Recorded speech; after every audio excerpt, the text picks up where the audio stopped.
एटे किसर घास गाछ আছে गो बथुआ बथुआ काके बथुआ होवेला काके बथुआ होएला आदमी के खाए वाला बथुआ होएला আমি বুঝতে পারছি না এই কথাটা আমি বুঝতেই পারছি না কথাটা तू ही तो एगो धाचू बाबा के खानदान में घुस गइलो कहां से आइलो আমি অনেক দূর দিয়ে এসেছি কলকাতা দিয়ে तेजी कानो ची आइल बड़ो ঘুরতে এসেছি घूरते से ची तेजी का करे कहां घूमबो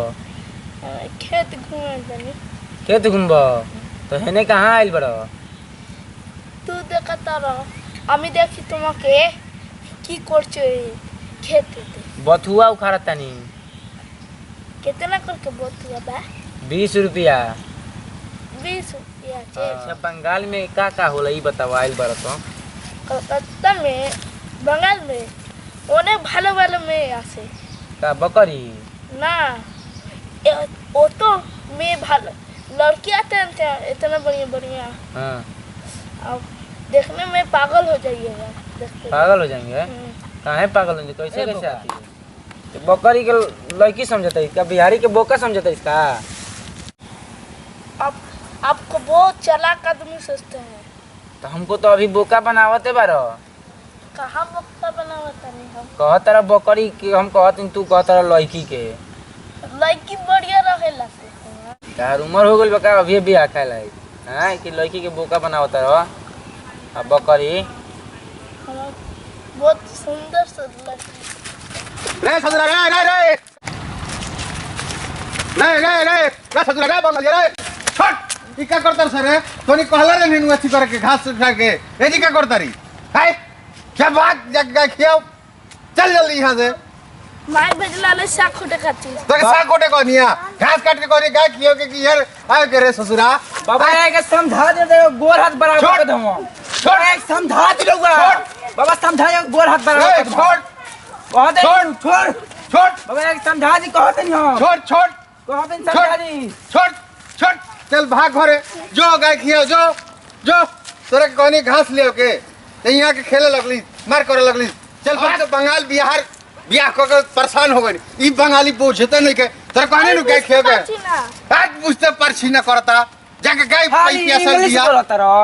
जाओ जल्दी जाके गाय के खियाओ पानी पियाओ ई बंगाली मैंने तो ना खरीबे बोलो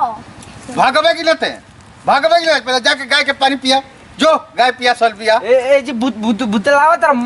मार में रहते नु चल चल चल चल चल चल जो चल भाग भाग जल्दी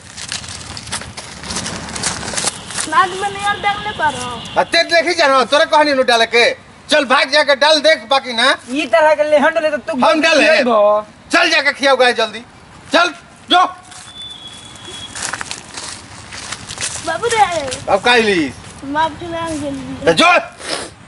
चलो हम का करे जाई रे जो जाके तोर नो के तू तोर दुहे के रे लूर जो दूध ते तोरा नहीं के दूध है बाबू रे 3 लाख दे दलो तो भाग साल 3 लाख देला तो तोरो के 1 लाख हम देते ना हम ना जाए जो भाग ना जेबे तो तोरा कब से सिखाओ तनी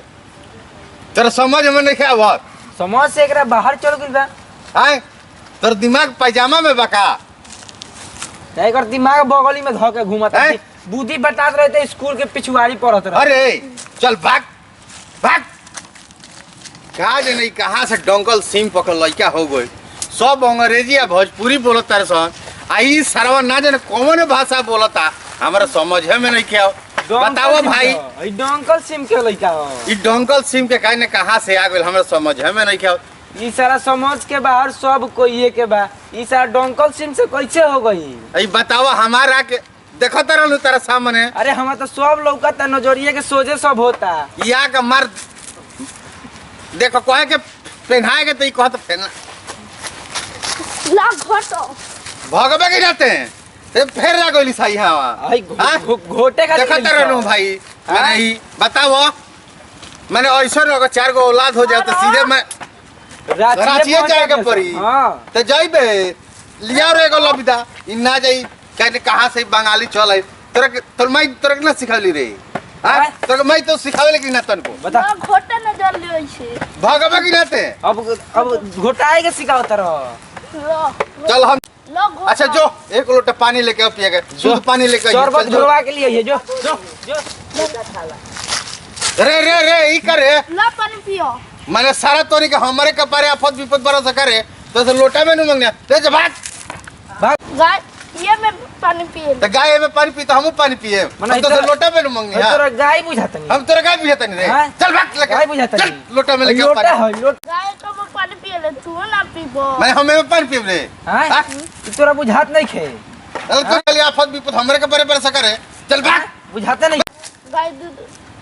दूधवा पे चौगी देवता में तू ना पानी पीबो। मैंने हमें पानी पी हम गाय हई रे हाँ? हाँ? हम गाय हई गिर जाए पानी लेकिन पी नाक तो सटाओ तर नाक के सब गंध कोरोना पकड़ ली कि ना तो कोरोना सोशल चल लेके भाग भाग चल भाग देखो तारा नु मारे भाई का इतना इकरे साफ का एकदम बतीबो? आफत विपत हो गई बाबू माँ बोले लस तो ना गेला ना दादी बोले सुनो ना गेला चलो मौसी बुलाओ। भाग साला कनी के धर धर टंगर धर धर के धर धर कहां से चल आई